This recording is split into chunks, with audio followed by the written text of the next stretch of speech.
here. If you would please go into the chat and put your name and the city you're representing. We always like to know what cities we have available. Here I will actually start. I'm from beautiful, planned Irvine. Hey, Mark. Good to see you. Oh, Galanders from Pathways, one of our great housing organizations here. Oh, wow. Look at these good people coming in. We got Brea, Costa Mesa, Judson from the city of Santa Ana, Orange, Laguna Woods, one of my friends from Irvine. Again, if you're just joining us, please jump into the chat and put your name and the city you're joining us from. And we're going to start in just a couple minutes. We're going to give people an opportunity to come in. We had a lot of RSVPs for tonight.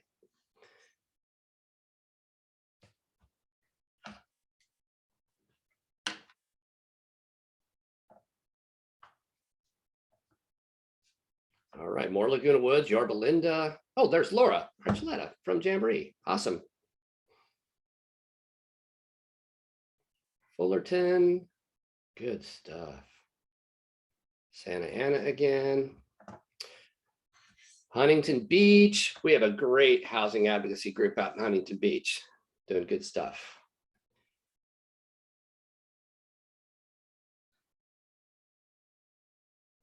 All right, so we're at 6:02, so we want to honor everybody's time. So we're going to go ahead and get started.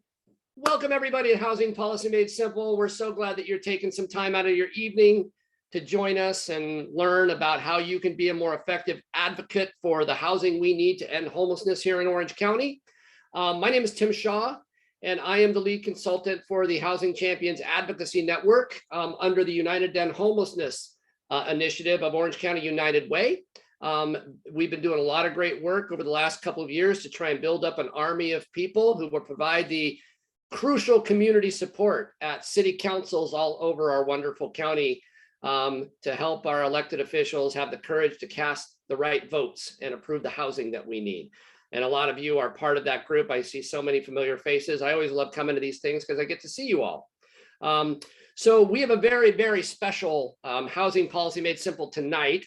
I'm going to explain a little bit more for those of you who might be joining us for the first time at one of these. I'll explain a little bit more of the format and what we try to do. And then, of course, I'll introduce our special guest, Diane Yentel, in just a minute. Before we do that, though, I want to introduce Bex Hayhoe from United Way. She is the executive director of United to End Homelessness. And if you're just joining us for the first time, we kind of want to just let you know a little bit about that initiative. And then I'll talk a little bit about how this fits into that. So Bex, you want to maybe give a brief little introduction to United to End Homelessness for everybody? Absolutely, happy to do so. It is so exciting to see so many people who are excited about housing advocacy tuning in on a Tuesday night. So that just really warms my heart. As Tim mentioned, I'm the executive director of United to End Homelessness here with Orange County United Way. United to End Homelessness is one of 3 initiatives that we have at Orange County United Way. And our initiative has got 3 main areas of programmatic work that we do. The first is public awareness and education, and Addie McClellan, who's on who's here tonight, probably about to wave. She actually heads up that portfolio of work for everything connected to community education, homelessness 101 classes, community chats, tons of resources to learn about best practices and solutions for homelessness and how to get involved in the movement here in Orange County to end homelessness. So that's Addie and the work that she does. Then from there, we pose 2 questions. How can we help end homelessness right now? Where are the systematic gaps that we can fill? And how can we help ensure that we can end homelessness in the future? For right now, our biggest program that we operate is called Welcome Home OC. It's a landlord incentive program supporting people who are exiting out of homelessness who have a rental assistance voucher in hand. And we have a network of over 100 property owners that provide apartments and housing inventory to us that we're able to match with people exiting out of homelessness who have case management and support services. And we've housed over 670 people since we began that program in 2019. And then tonight, what we're here for is our housing champion and advocacy work. And Michael Shepard, who's on the call tonight, he leads that portfolio of our work. And that is everything connected to advocacy, but everybody who's here probably already knows about that. But we advocate for more permanent supportive housing, more affordable housing here in our community, and we're involved in housing element implementation. And so he heads up all of that work for us. And with that, Tim, I'll pass back to you. And you are not muted. You are muted. You need to unmute. Look at me trying to be polite, and then I muted myself. I was going to say, and I was complimenting you too at the same time, Bex. Bex does a fantastic job. She's one of my dear, dear friends and colleagues in this work. And I think we all know that Bex, a lot of us are here because Bex helps to organize a whole lot of stuff. So why are we here? So the Housing Champions Advocacy Network and our partners in the Orange County Housing Advocacy Collaborative, the Kennedy Commission, and People for Housing OC, we put on these Housing Policy Made Simple sessions. These grew out of our Advocacy 101 sessions that we do. I know a lot of you have been to Advocacy 101. And those are intended, obviously, as just an introduction to housing advocacy for people. But what we started seeing was people coming to that Advocacy 101 multiple times because they were just thirsty for knowledge and they wanted to get more involved and engaged and learn about things. So we started asking people, what are some things you want to learn more about? So we started doing these Housing Policy Made Simple sessions where we could take a deep dive into different aspects of housing policy. So we've covered everything from zoning to parking requirements, and we've talked about housing finance because I'm not a finance person, right? I wanted to know a little bit about how do you create a capital stack for affordable housing development, right? How does all that work? And so we've had wonderful guest speakers come in and talk to us about various aspects that impact our ability to produce the housing that we need to end homelessness. And so one of the things that we heard from people that they'd like to learn more about is federal housing policy. How does all that stuff work? And what does it mean for me here on the local level? So we thought, who better to talk about that than the President CEO of the National Low-Income Housing Coalition, Diane Yentel, who has joined us here tonight. So I'm going to introduce her, and then we're going to start. The way we're going to format this is, those of you who've been here before, this is how we typically do it. We're going to spend the first couple, I'm going to do a little Q&A with Diane. The two of us are just going to be in dialogue. We try to keep this very informal, where there's going to be no formal presentation to you. So we're just going to talk a little bit about it. I've got a few questions I'm going to ask her, but then we're going to keep the bulk of it for all of you to ask your questions. What are the burning things you'd like to know? We have Diane here this evening. So anything you'd like to know about federal housing policy, Diane's an expert, I think, beyond federal housing policy as well. So any questions that you have, we'll try to address them here tonight. Now, because there's a lot of you, I know that when we do these, sometimes when we have a little bit of a smaller crowd, we're able to just have people take themselves off and mute and talk. We're not going to do that tonight because there's too many. That will be a cacophony. So we're going to ask you, as you think of questions, please go into the chat and put your question in the chat, just along the way. You don't have to wait till the end. If you have a question, I usually am pretty good about going back and finding those questions, and we'll start trying to knock off as many of them as we possibly can before we end our session tonight. And I'd like to ask, obviously, please keep yourself on mute during the entirety of the session tonight, just to cut down on the background noise. Fair for everybody? All right, so it is my pleasure now to introduce Diane Yentel. She is the president CEO of the National Low Income Housing Coalition. I'm not going to read her whole bio, but I do want to read this part of it so that you know just a little bit about her. Before she was in this role, she served as vice president of public policy and government affairs at Enterprise Community Partners. And during the Obama administration, she was the director of the Public Housing Management and Occupancy Division of the Department of Housing and Urban Development. She's also done a whole lot of other things, but Diane knows a ton about housing. And I'm just going to say personally, if you haven't seen her testifying to Congress or on C-SPAN, she's such a great representative in terms of what advocacy can be. And she's sort of a personal hero of mine from afar. I watch her do her work. And I'm very, very appreciative of the work they do. I'm holding up their advocates guide, which I get every single year. If you want to know anything about federal housing policy, it's in here. So they do a great job. She does a great job. So Diane, welcome. And what I'm going to ask first for you to do is maybe just add any color to how I introduced you, and maybe tell us just a little bit about what the National Low Income Housing Coalition does. Sure, I'm glad to. Hi, Tim. Hi, everybody. Thanks so much for that introduction, Tim, and thanks for the opportunity to be here tonight. I'm looking forward to the conversation. So the National Low Income Housing Coalition is a national membership organization. Our work is all around advancing federal policies that are socially and racially equitable, that ensure that the lowest income people have affordable and accessible homes in communities of their choice. There are a lot of national housing and community development organizations. Part of what makes the National Low Income Housing Coalition unique is our singular focus on the lowest income people. So extremely low income renters or people experiencing homelessness. And we do our work through research. Really, since the very beginning of the National Low Income Housing Coalition, it's been one of our principles that all of the policies we pursue at the federal level are grounded in data and in research.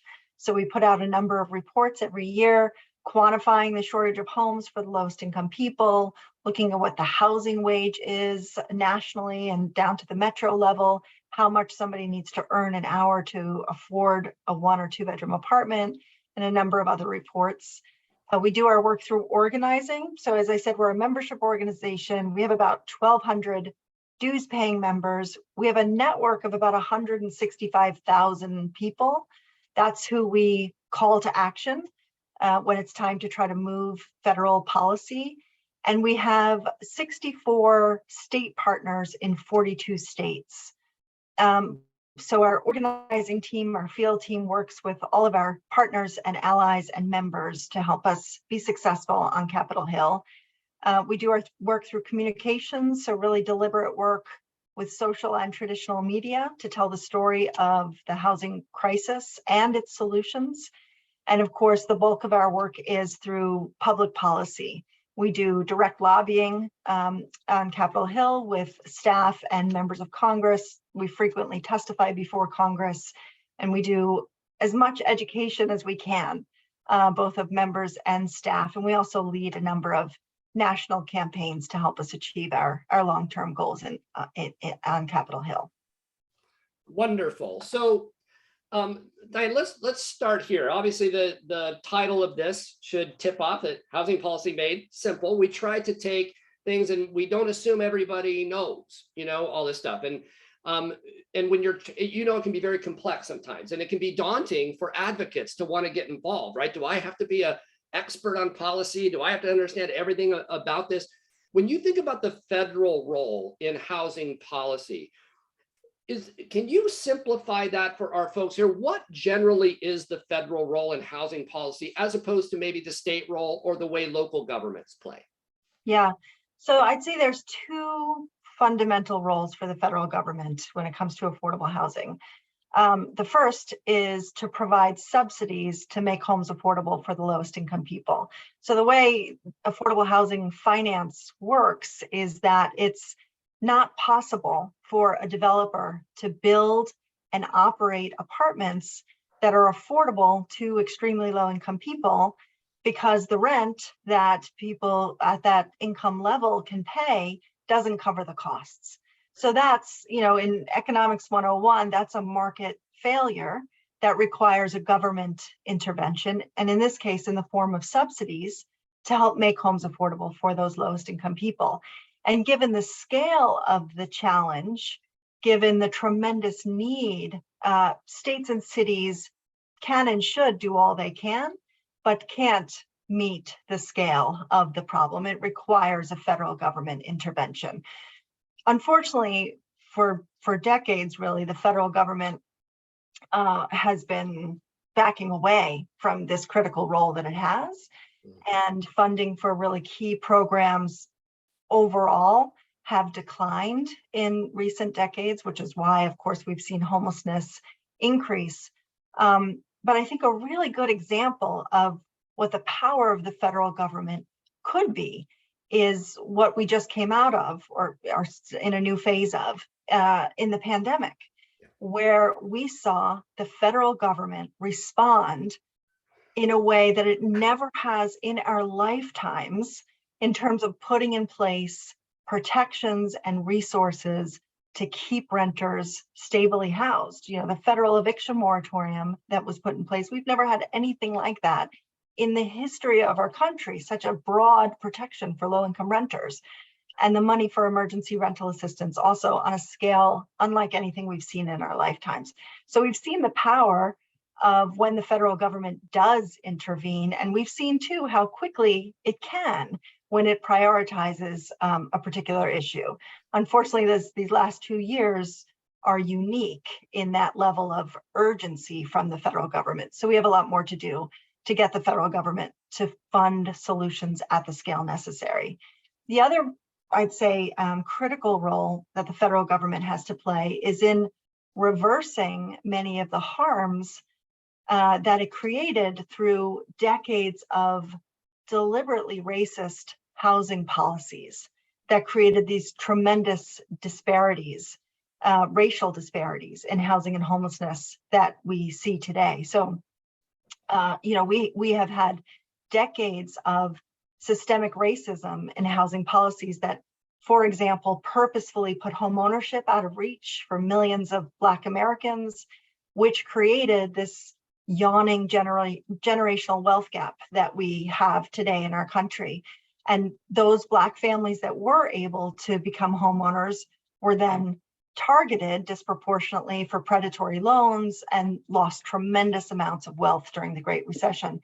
So as a result of all this structural racism in multiple systems too, housing, transportation, and far beyond, there's very clear racial disparities in housing and homelessness that I know shows up in the work that you all do every day.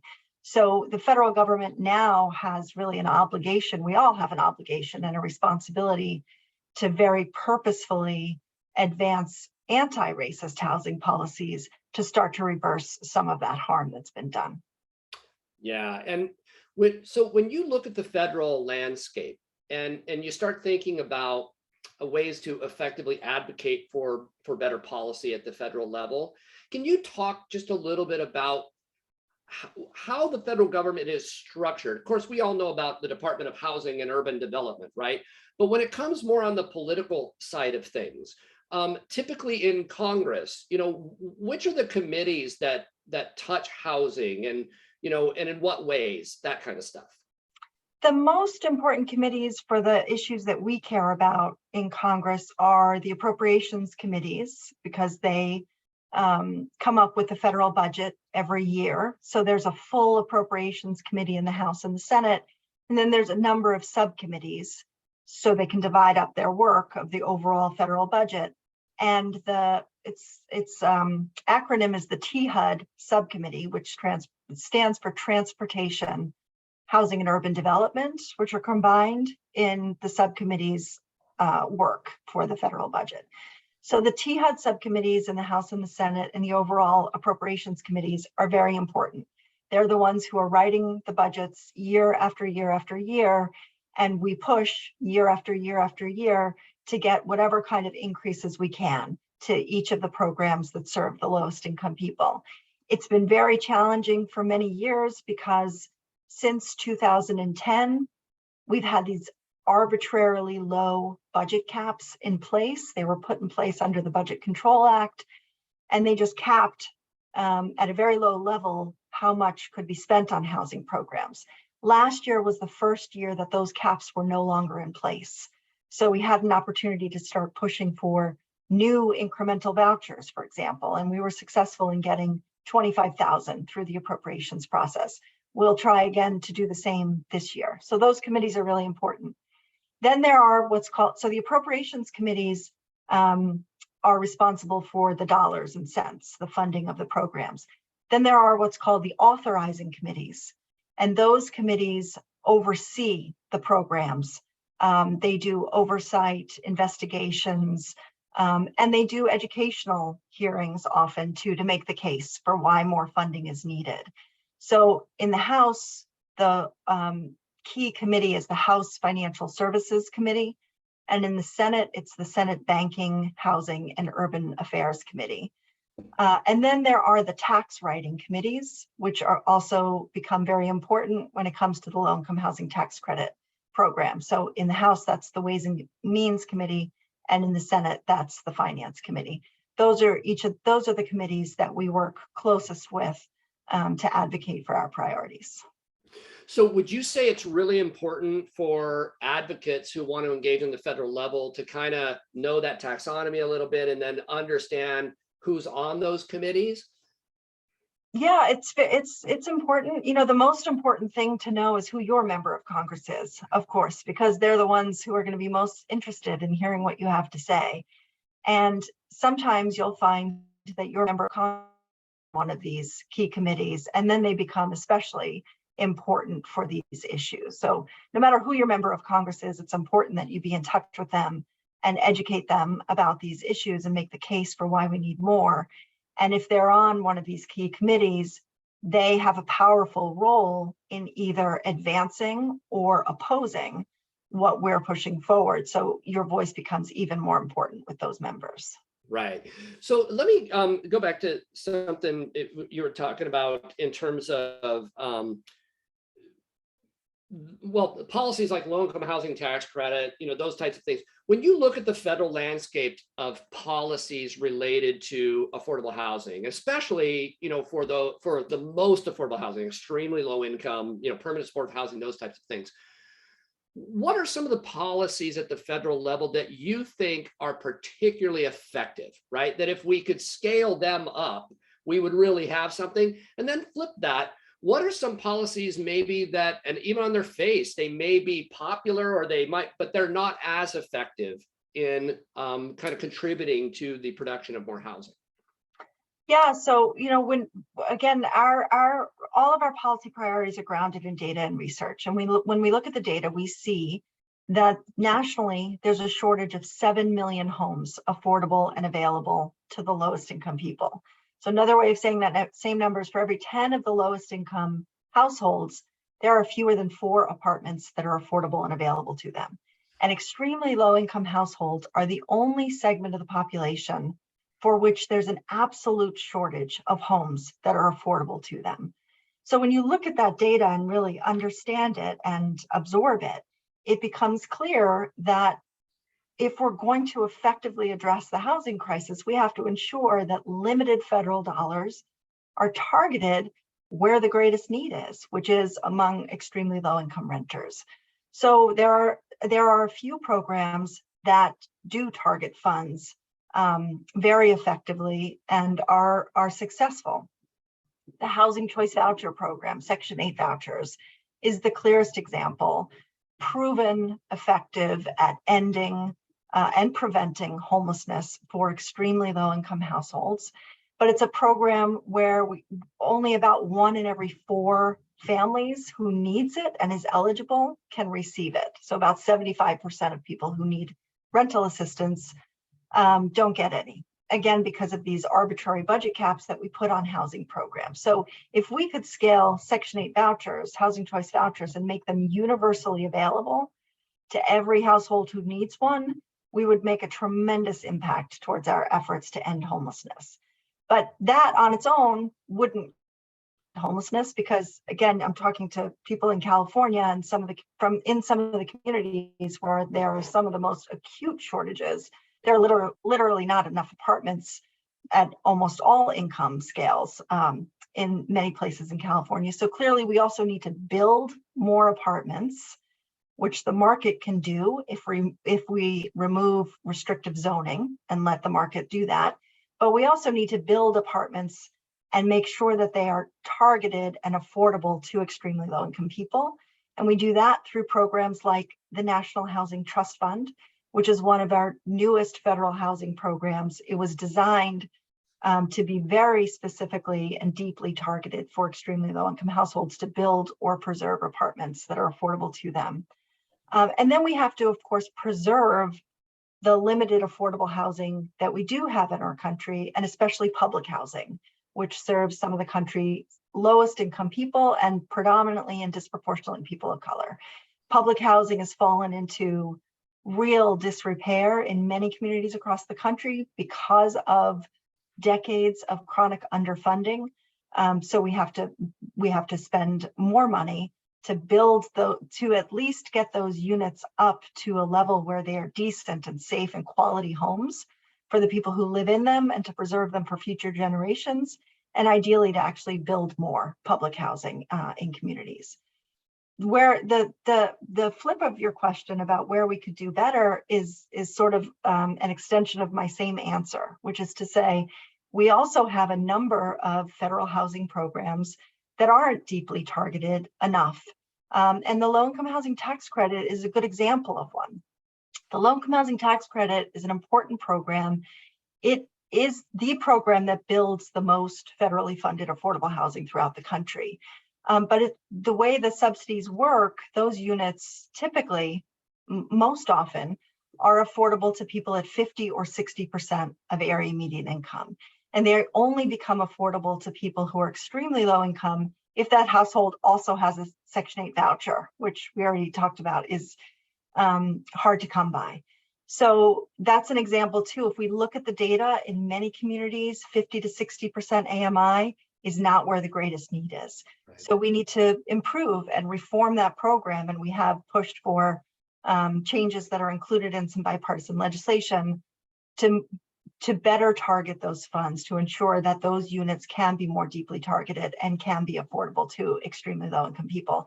And we can do that in a number of other federal housing programs as well.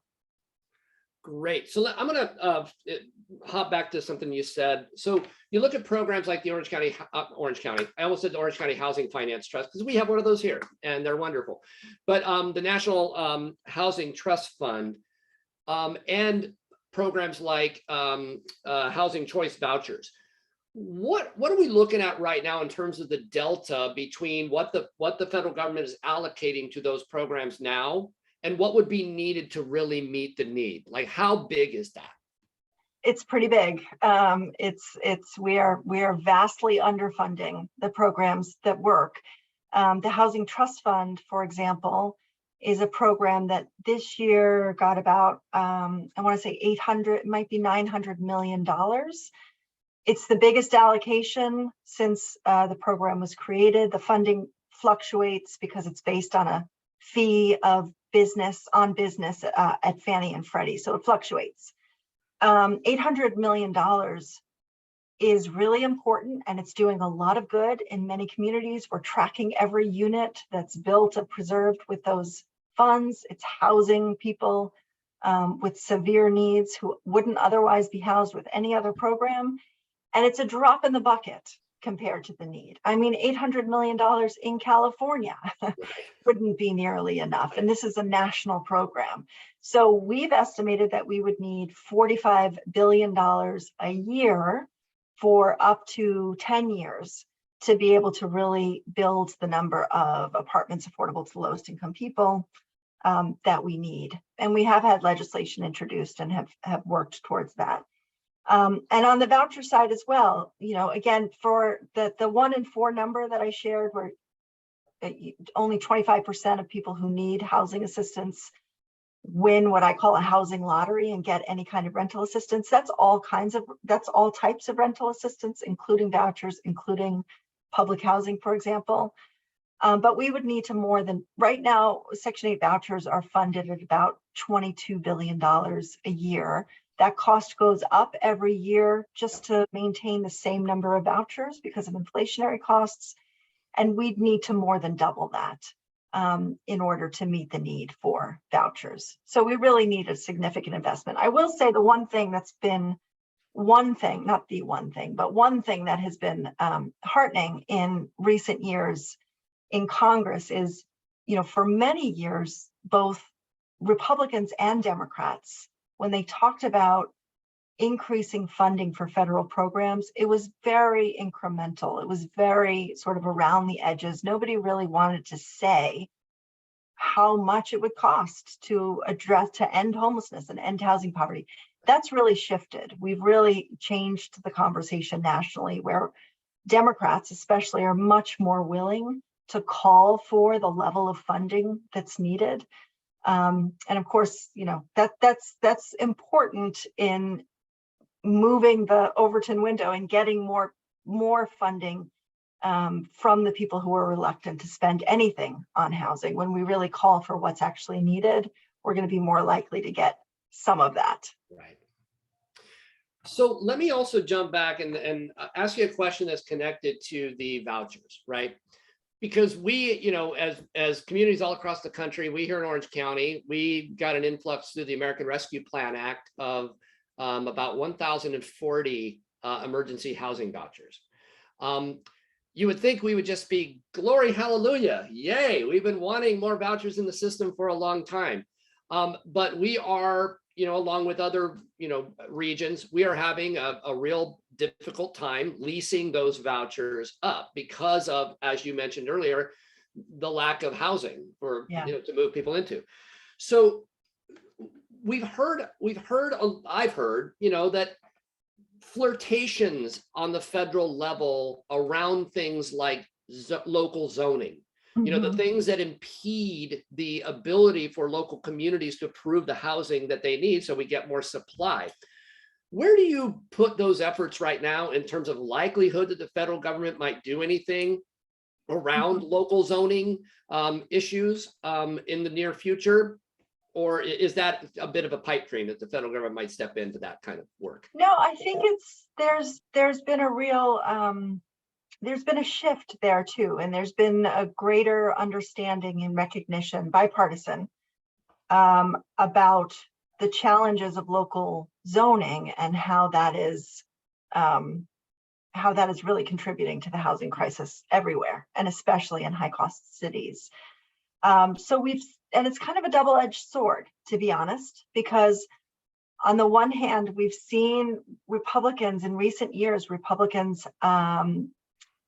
have to recognize that there's a housing crisis, because there is in every community now. It's not just coastal cities that Republicans can sort of brush off. It's happening in their communities, and they recognize that there's a housing crisis.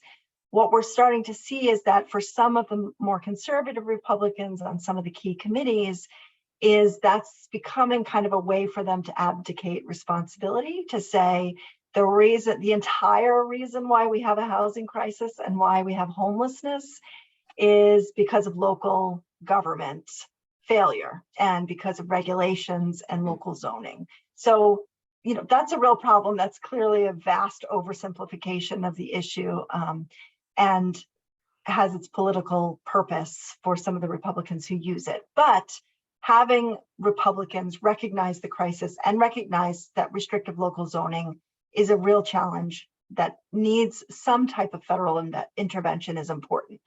The Democrats too have really been embracing, I'd say, in recent years, the need for the federal government to use the levers that are available to it to either incentivize or require local governments to do more to address restrictive local zoning. We saw that under the Obama administration, especially around affirmatively furthering fair housing, local planning requirements, which is very good and important. But many of us have said for some time, and I think HUD has recognized, that using HUD dollars as the carrot isn't going to work in a lot of communities who would rather just say, I'll just forego those dollars altogether and keep my restrictive local zoning. So we have to look beyond the HUD dollars.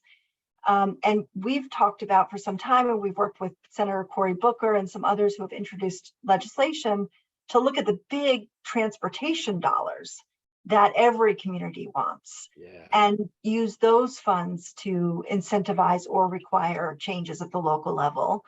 The Biden administration has taken some steps. When there was a bipartisan infrastructure package passed last fall, frankly, I think it was a huge missed opportunity that Congress didn't build into the legislation some of these requirements around local zoning. They didn't they passed the bill without anything related to zoning. But the Biden administration now is starting to use its NOFA process to award more points to communities that are addressing restrictive local zoning for some of the big pots of transportation dollars. So that's exciting. That's real progress. It's not clearly on the scale that we need it. We need much more. But it's the first, I think, and probably most effective step that the federal government is taking, really concrete, tangible step that they're taking to use the levers that they have to make some change at the local level. Great. So I see some good questions coming into the chat. I'm gonna jump in there, but I'm gonna ask you my last question for you. I always love asking people this question. So if you could wave a magic wand, like ding, and change one thing right now, right? You could only change one thing about federal policy related to housing, what would it be? I would get Joe Manchin to vote for the Build Back Better Act.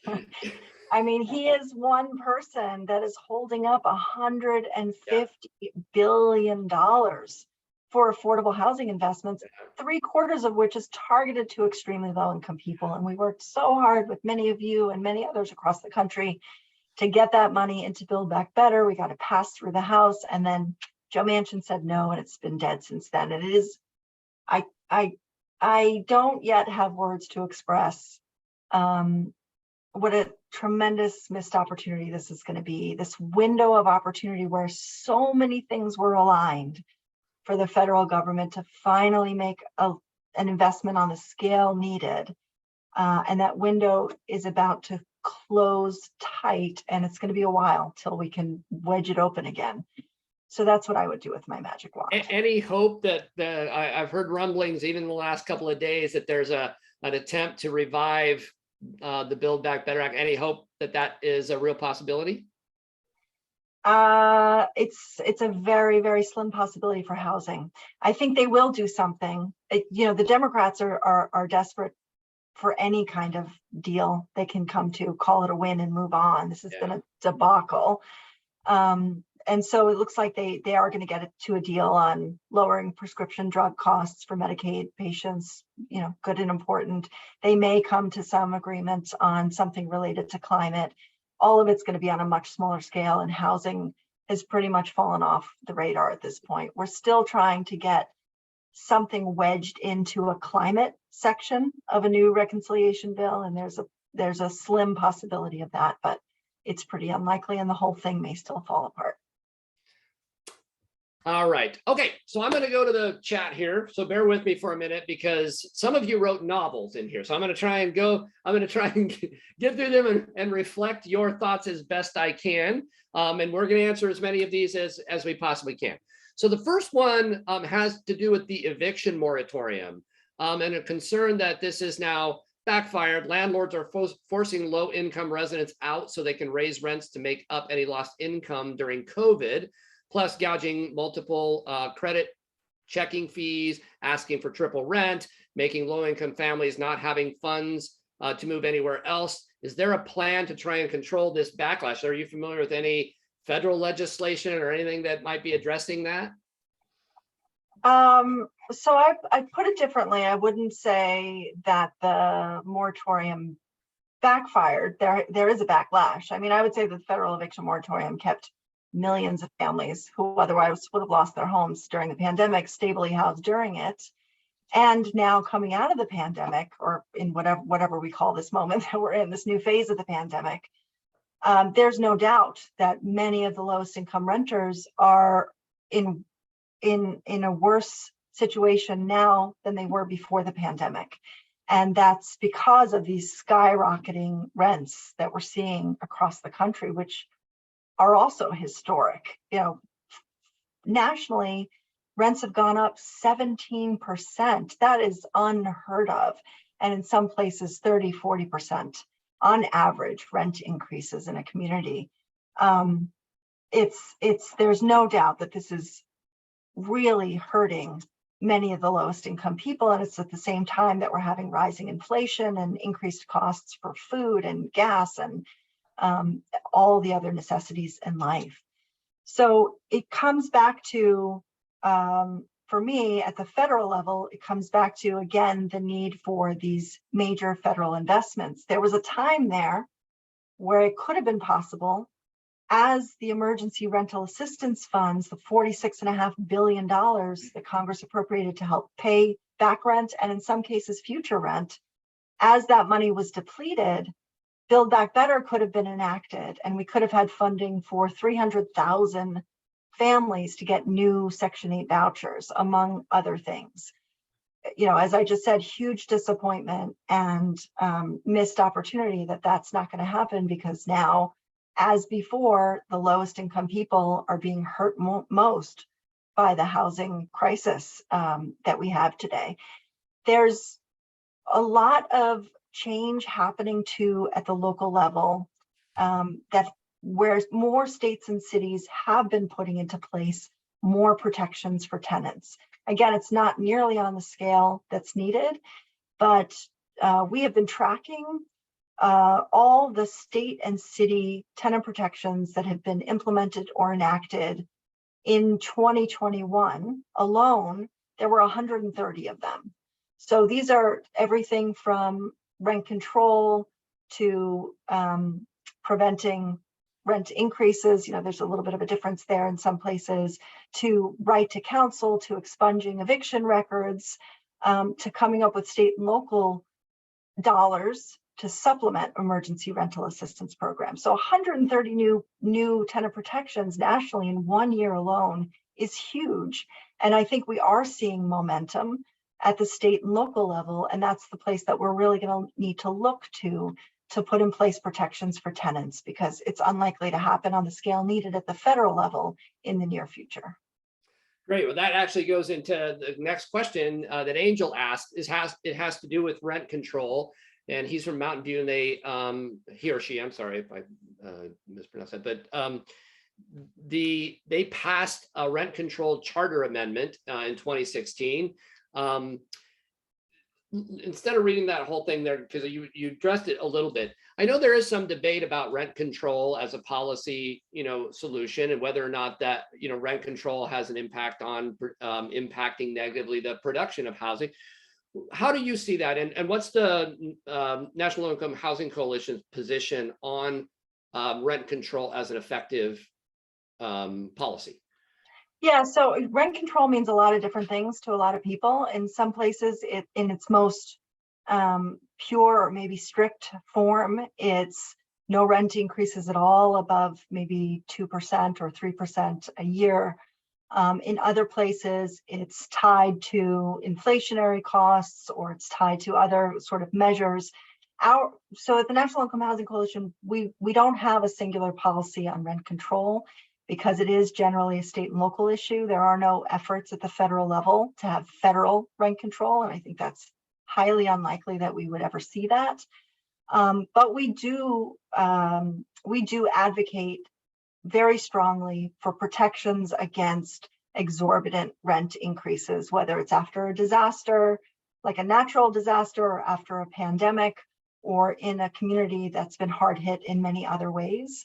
It's price gouging, just like we see sometimes after natural disasters at gas stations, and that's illegal in many communities.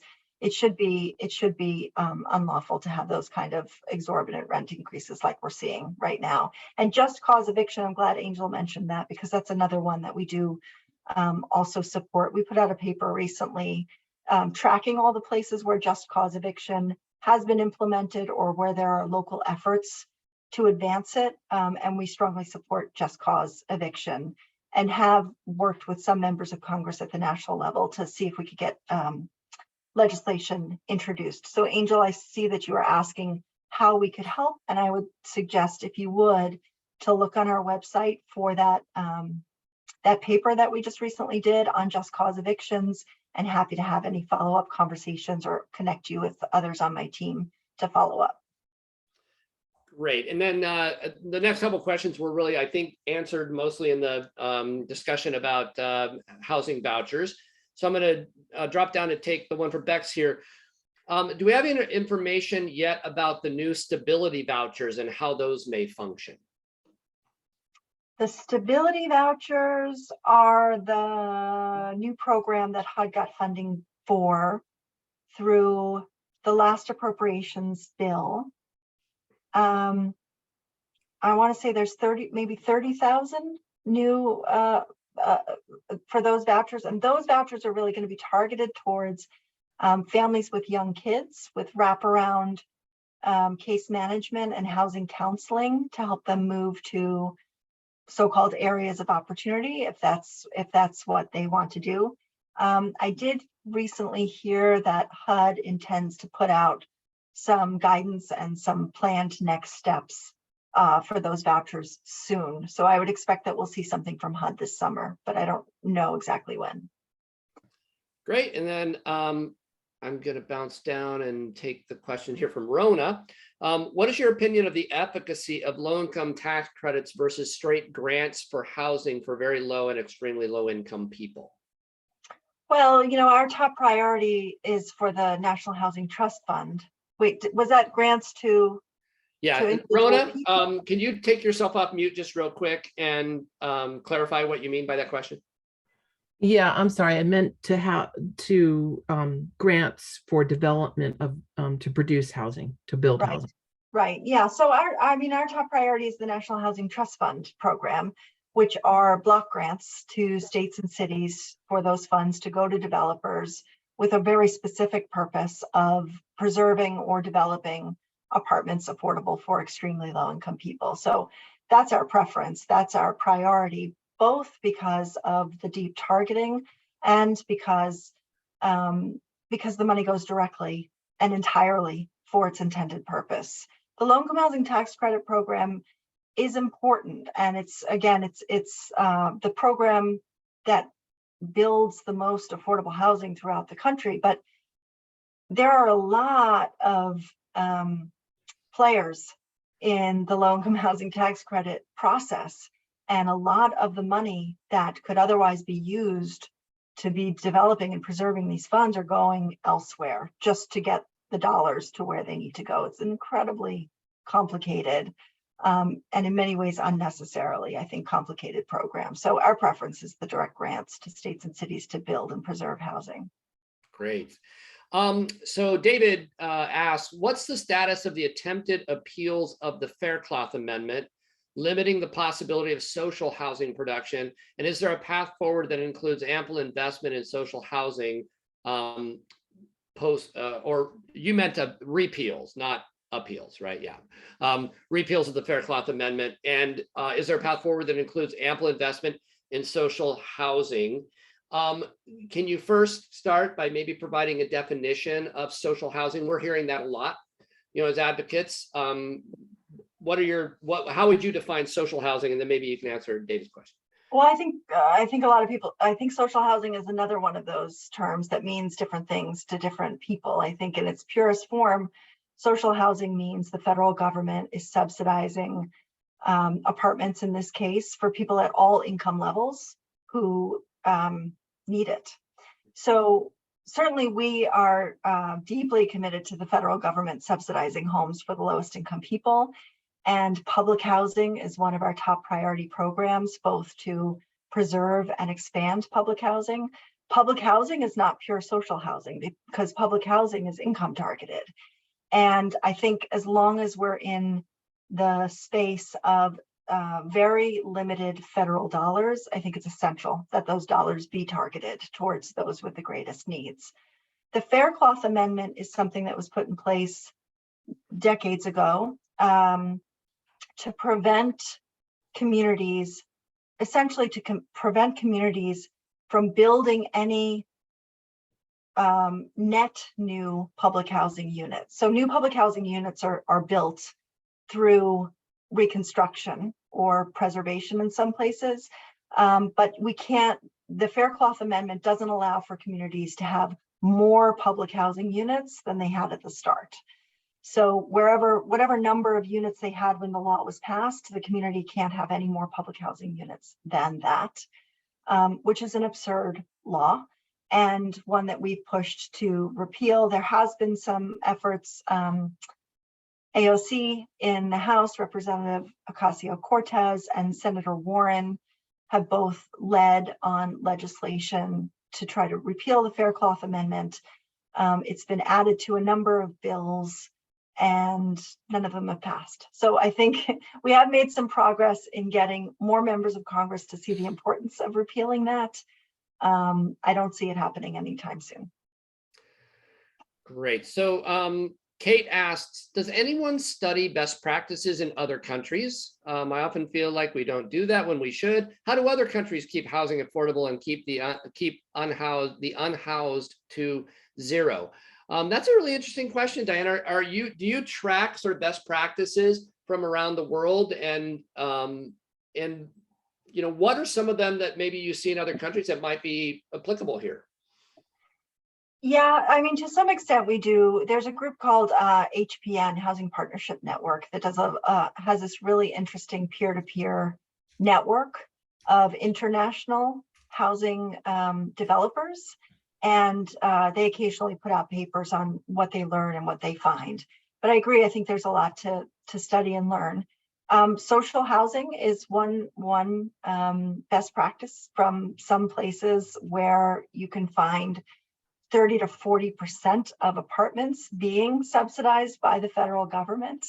That certainly keeps renters in a better place and homelessness down. I think when we're looking at homelessness specifically, the clear lesson is that the places where they have been able to really address homelessness is where they have used a housing first approach and where they have funded permanent supportive housing at the scale necessary, which of course is what we know we need to do here. Right. So I don't think there's no sort of silver bullet solutions out there that if we could just learn this and do it, we could fix it.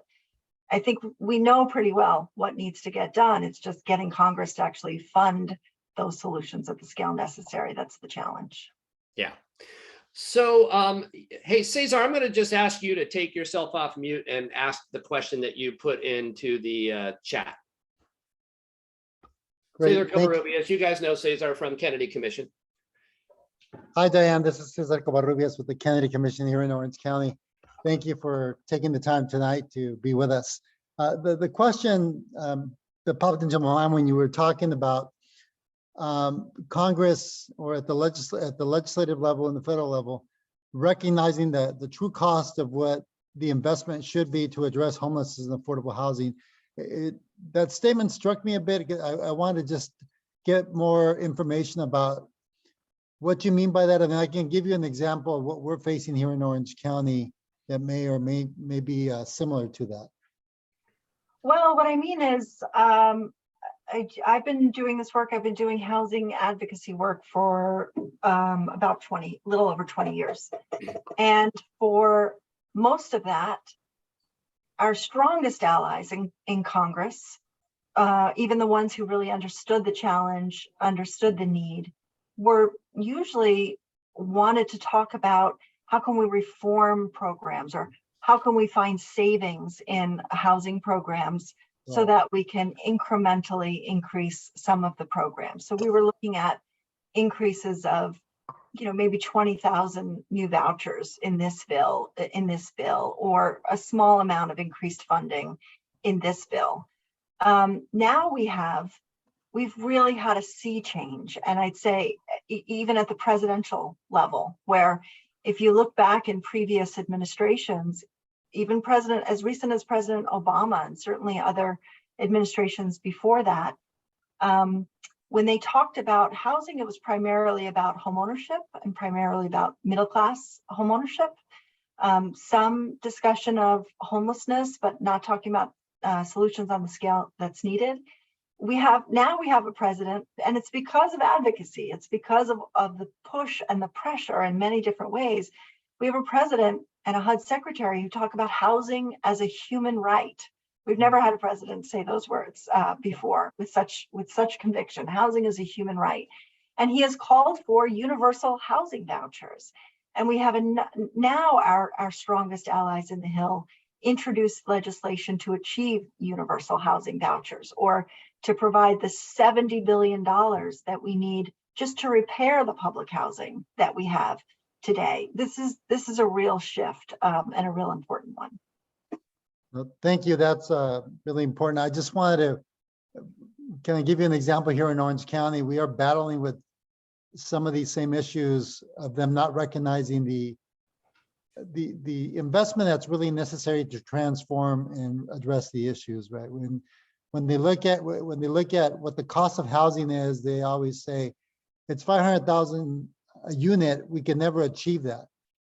So that's what my question was really trying to prompt, is like, is it really changing the narrative, how we talk about investment, or is it really talking about the actual construction costs?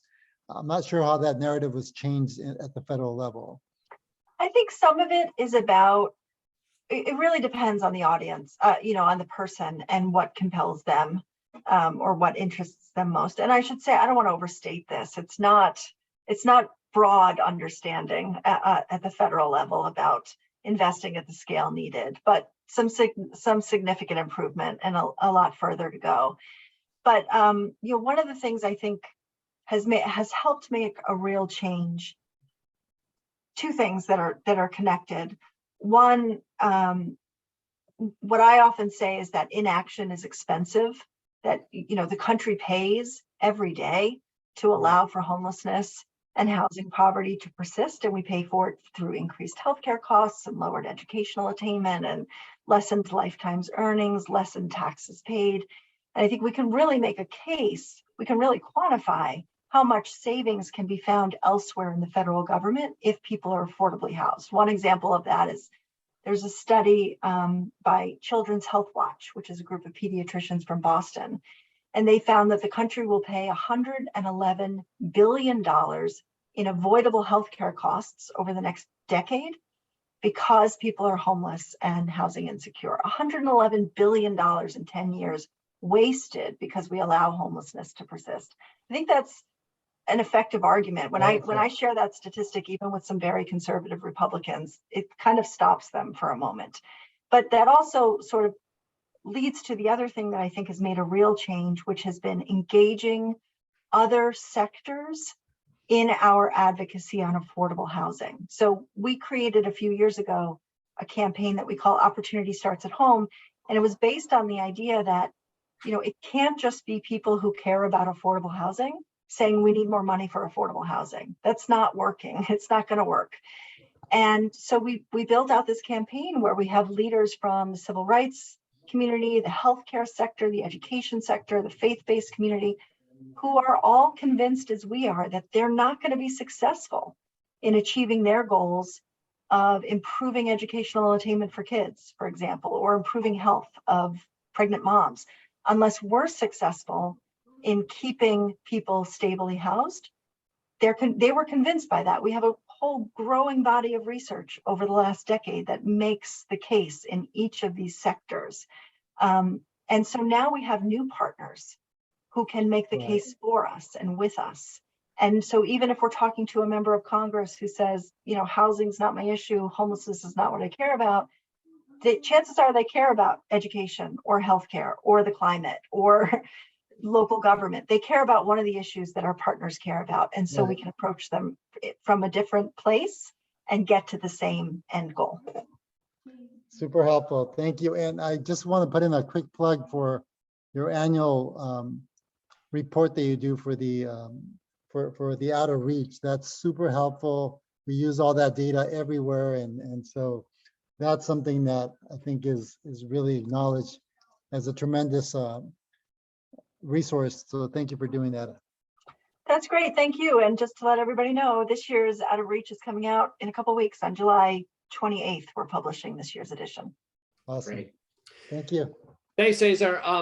So I just want to, Rahimi posted in the chat his story. And Rahimi, thank you for posting that. I really appreciate you sharing that with us. And I know some of the struggles, you're dealing with personally. And it kind of struck me a little bit because I did want to ask you, Diane, a little bit about advocacy and the best way for people to engage in advocacy. And I think maybe a good place to start is, how important is it for people who are affected by this lack of affordable housing, right? People with lived experience, unhoused people, and people like Rahimi, to tell their stories and let policymakers know. And how can they do that effectively?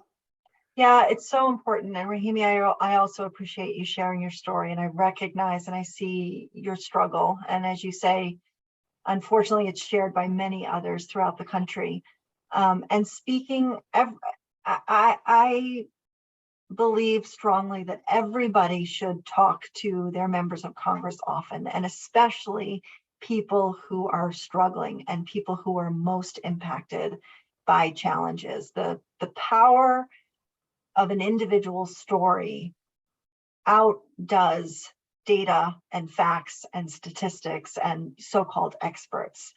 So I do encourage you, Rahimi, and others like you, to call your member of Congress.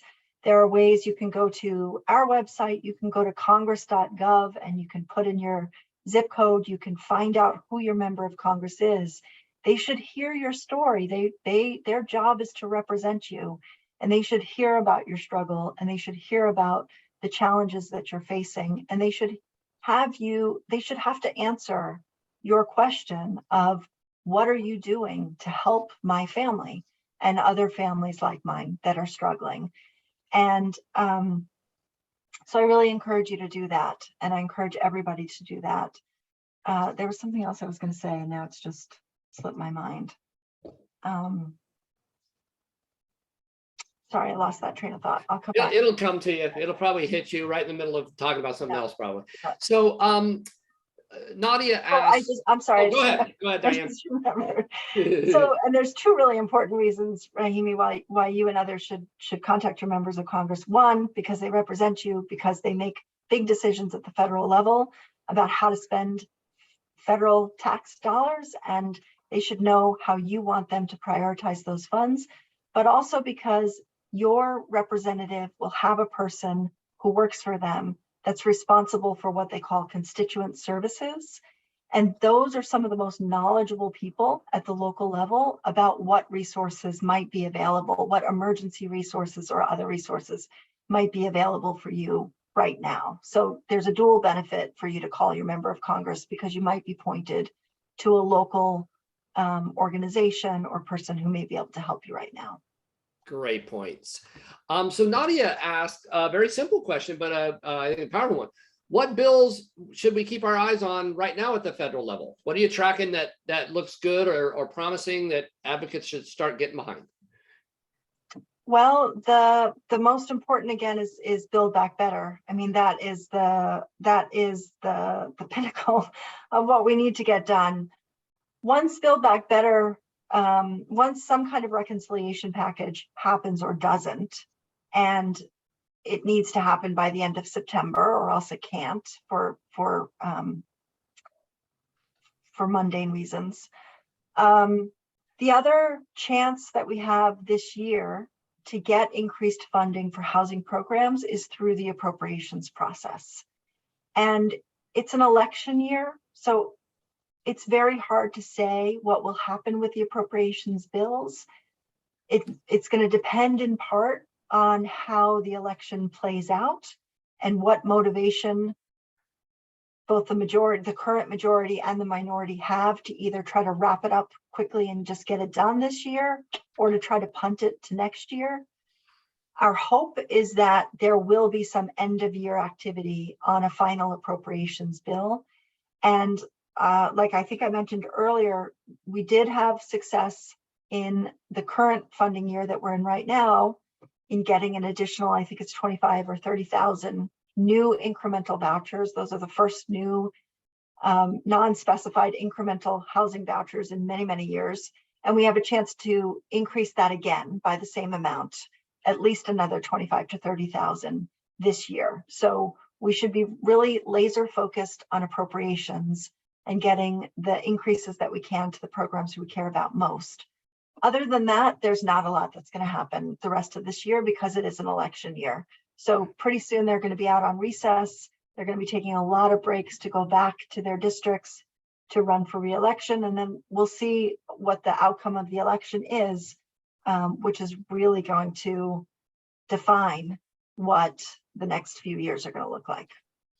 You know, that's great. I would say one thing to add on to that. You know, the fact that it is an election year and they want to win, and they want your vote, and they want your contributions to their campaigns, and that gives you some leverage to have the conversation with them right now. And I know all of my folks know I'm not necessarily a one issue voter, but I'm almost a one issue voter. And if you can't articulate to me what you're on the federal, state, or local level, if you want to serve on my city council, if you can't articulate to me what your policy positions are, and you can't convince me that you're going to be an advocate for housing, you're probably not going to get my money. And the vote's a little bit different because we're in this binary political system, you know, and maybe the opponent might even be worse. But now's the time to kind of leverage some of that stuff. So I really encourage you to ask your elected representatives and your candidates about this. Keep it top of mind for them. So those folks that win, they know that when they get there, that's something that you're going to be concerned about. So Addie asks, has there been any difficulty in making sure policies that are passed under one administration are maintained under future administrations? How do you work to ensure that progress lasts through these changes? Yeah, that's always one of the biggest challenges, is anything that one administration implements, the next administration can revoke, can remove, and start have a different approach. That's why it's so important that wherever we can, we pass legislation and we get statutory changes that can't be changed administration to administration. That's why we spend so much of our focus and effort on getting the kind of statutory changes that we need implemented. There's an example of this is the current administration's work on disaster housing recovery, which is something that NLIHC has put a lot of focus and effort into. And we have been working on bipartisan legislation that we keep getting pretty close. We've made a lot of progress. We keep getting pretty close to maybe getting it enacted to codify the CDBG disaster recovery program so that the rules for it don't get to be rewritten disaster after disaster and administration after administration with different priorities.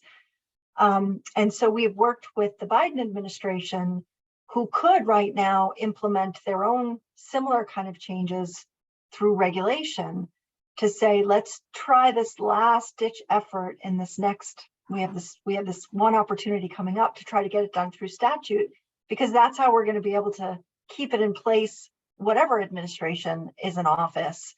But if it looks like we're not able to get it done this round, it may be some time before we can. So that in that case, we'll certainly encourage the Biden administration to do what they can through regulation to protect low-income renters after disasters, even knowing that we'll have to fight to keep it in place if a next administration comes in and works to remove it. So when it comes to federal regulations, it can often be kind of 2 steps forward, 1 step back, or even sometimes 1 step forward, 2 steps back, depending on what administration comes into office.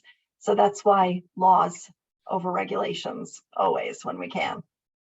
Nice. So let me take a different tack here and talk a little bit about advocacy, you know, and being effective advocates. You have a national purview, Diane. So you're seeing groups all over the country, and of course every region.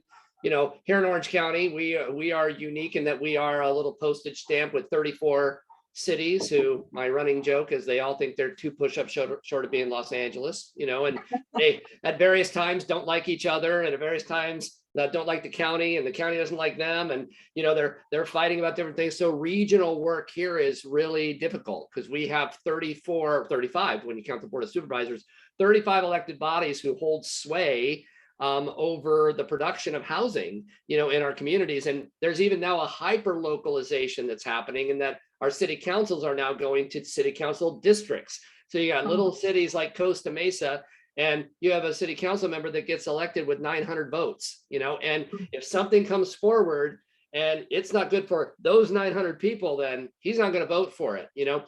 So what advice and what's some of the best advice you've heard for advocates on the local level? And are there any kind of, models across the country that you're seeing that are particularly effective in shaking things loose with city councils and in the entitlement process and for approvals?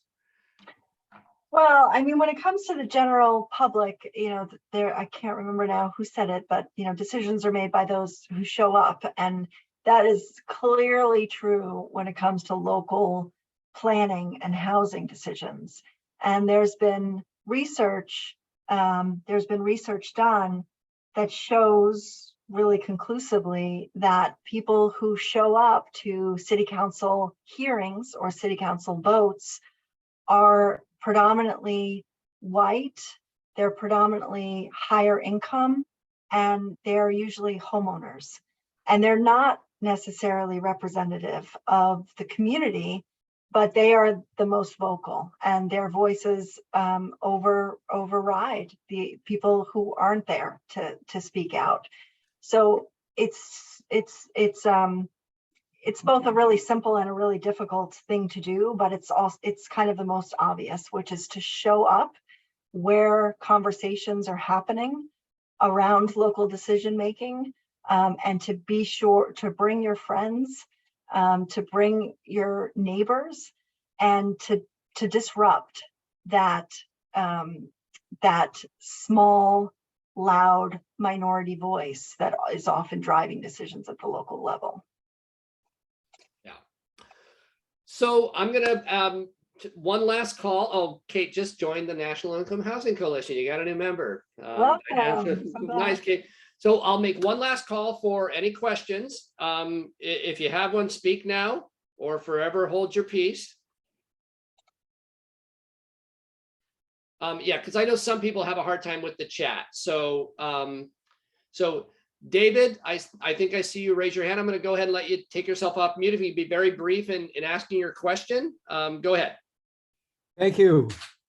I've been an advocate going on 6 years, and I probably have been on the street more than all of you people put together. Okay, I'm basically a photographer, and when I retired, I took my camera to the street. In those 6 years, I have witnessed so many people dying that it kind of sustains my desire to continue to do what I do. But I have noticed that Section 8 housing truly puts these people in a good place, a place that they can build on, a place that they can go out and find a part-time job to subsidize what they're doing. They really become real people, although in a sense they're still homeless. And the United Way and the Illumination Foundation had an event at Disneyland Hotel maybe 3.5 years ago. And Bobby, the national homeless guy in DC. Oh, Bobby Watts. Yeah. Healthcare for the homeless. And basically, I asked them the same question, and they said, there is no limit to how many vouchers that we can create. We just can do it. There's nothing that's put a ceiling on it. And you know what? It works. And we should really not limit all these people that want to rebuild their lives. And I see it. And and I'm not an expert like everybody on here, but I see a lot of my friends on here, but it just bothers me every time I get in my car and drive around and talk to the people, and it's all complicated by everybody like you're just talking about. And I just love what you had to say tonight, because it really, to me, says a lot about what the real problems are. And I appreciate that. But that's basically my question. Well, thank you, David. Yeah, thank you, David. I appreciate it. And I couldn't agree more that more vouchers are needed, and when they're available can be incredibly effective in preventing and ending homelessness, there is a limit on why we don't have more vouchers, and that's funding. It just comes down to the dollars that local public housing authorities have and the number of vouchers that they're able to provide to tenants. And that those are those arbitrary spending caps that I talked about earlier. And it's a choice that our country makes, you know, unlike other social safety net programs like retirement funding or food assistance, or in some cases healthcare, where it's funded to meet the level of need. In housing, there's an arbitrary spending cap, and within that, it's first come, first serve. Right. And we have this housing lottery system where only the lucky 25% gets the help that they need. And until we can push Congress to fund housing in the way that we do other social safety net programs, to provide all the money that's needed to meet the need in our country, we won't be able to address homelessness. We won't be able to prevent it on the scale that we need to. But if and when we can get Congress to provide those funds, we can end homelessness in our country. We can end housing poverty, and it's possible. And we have to keep pushing. We are making progress. We have much further to go, but I think we have to remember that it is possible, and we have to remind our members of Congress that we need them to prioritize housing and ending homelessness. Right. So Diane, as we're kind of coming to the end of our time here, I love that Kate joined the National Income Housing Coalition. I'm a member, and I encourage everybody here who has the means to become a member and really support the great work that they do. Diane, can you tell folks how important that membership is, and how they maybe can support the National Income Housing Coalition and your work? Sure. Membership, I encourage and welcome everybody to become a member of the National Income Housing Coalition. You can go to our website, which is NLIHC, which are the initials for National Income Housing Coalition.org, and you can find a way to become members. We have a sliding scale membership fee, anywhere from $5 to $15,000 we have members pay. It's really up to you based on what you can contribute. And that funding, of course, is general operating money for the organization for us to do to help sustain our work. But really, even more importantly, we often say our members are our strength, and we show power to members of Congress and credibility because of our membership, because of the network that we have throughout the country. So even if you're not able to give anything financially, joining NLIHC is really helpful to us, and I think can help you in your local advocacy too, because we do calls to action and we do weekly newsletters and share our research with members in advance of the public, and have all sorts of many ways for you to get involved as much as you want to, really, if you're a member of NLIHC. Yeah, and I will tell you, the weekly newsletter is worth the price of admission alone. It's a go-to for me. I set aside time every Saturday morning to kind of go through newsletters, and it's one of the first ones that I always read. Addie, did you have something you wanted to add? Yes, and I'm so sorry for the sort of last jump-in question. And it is a bit self-serving for the work that I do for United in Homelessness. But Diane, I wanted to ask, with all the work that your organization does, what's been some messaging or what's been one message or some messaging that's been really effective in talking to people across the aisle about changing their minds on this issue, or sort of getting them to think about addressing this issue? What has been effective, or has it really been that targeted approach that I think you might have mentioned earlier of talking about different issues that they might be interested in and how that intersects? Just wanted to get your thoughts on that. Yeah, it is sometimes a targeted approach. It really is starting where people are and understanding what's important to them, and then helping make a connection for them back to housing, affordable housing, and homelessness, because you can do that on almost every issue that someone cares about. You can help draw the line back to why affordable housing is important to achieving their goals. I think one thing, especially when we want to talk with Republicans, especially when we want to talk with moderates or even some more conservative Democrats, I think talking about the financial costs of inaction can be really effective. We know when, as housing justice advocates, we know the moral urgency of the work that we do. But that is not compelling beyond, I think, the partners that we already have. So as we look to kind of expand our network and expand the support in Congress, I think really talking about costs, talking about how homelessness and housing insecurity affects an entire community and the entire country are the messages that can really move people to supporting our priorities. Great question, Addie. So we're coming in our time. I want to do just two things as we wrap up here. The first is to just say thank you, Diane. Thank you for joining us tonight. We know it's later for you than it is for us. And you've got thunderstorms going on out there. You took your time to do this tonight. We so appreciate you, so appreciate the work of the National Low Income Housing Coalition. Hopefully we got you some new members. Looks like some people are in the chat joining up, joining the cause. And so just so very honored that you took the time to be with us tonight and share your incredible thoughts with us. And so we'll look to be as supportive as we possibly can of the continued work that you're doing. Absolutely, my pleasure to be here. Thanks so much for the opportunity. Thank you for your leadership and all of the really good and important work that you're doing at the local level. And I really enjoyed the conversation. Thanks to everybody. You bet. And then lastly, Michael, just real quickly, a couple of upcoming things that we have going on. You want to tell everybody some exciting stuff we got coming up?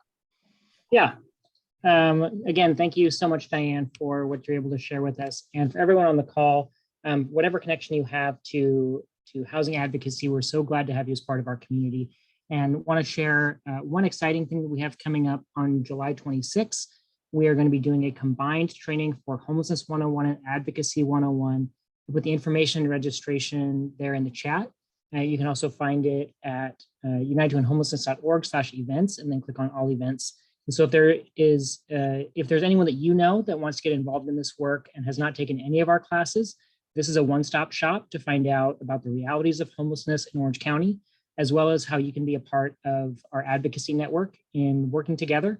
Because we know that our 34 cities are all 34 different situations, and we need every person, every type of situation, every perspective to be a part of making the changes that we need in our county. So we encourage everyone to join us for one of those trainings. This one is in person, so it will be a little more limited. So if it's something that you're interested in or you know someone who's interested, please register soon. And if you're not able to make that event, we're planning on having those continuing into the future as well. So again, thank you so much, everyone, for joining us tonight. We look forward to seeing you in the future as we work together in housing advocacy here in Orange County. Great. And then lastly, thank you to all of you. I'm gratified every time I come to these and I see these familiar faces.